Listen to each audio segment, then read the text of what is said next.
माझ्या आई आजारी पडलेली, तर माझ्या मी देव बकासूरसाठी मी सांगितलेली वारी होती, मागच्या वर्षी वारी केलेली. मागच्या वर्षी आले की देव बकासूर तुझी जर ट्रिक झाली पेडगावच्या मैदानात, मी कारण ते सुसगाव बिना चप्पलचं चालत येईल.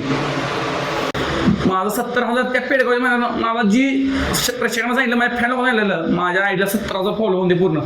ज्या दिवशी पेडगाववर मला लोक म्हणायला लागले आमिर डांगे तू 17,000 फॉलो पूर्ण आले, म्हणजे लोक भेटायला म्हणजे आपण दिलेले वचन बकासूर आपल्या नंदीसाठी.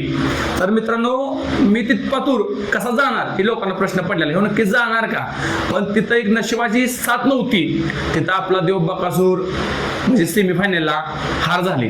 मित्रांनो ते बल मी तिथं एवढा रडलो का, तर माझा जीवच बसला त्या बैलावर, का तर त्या बैलाला मला इथं पत्र आणलं.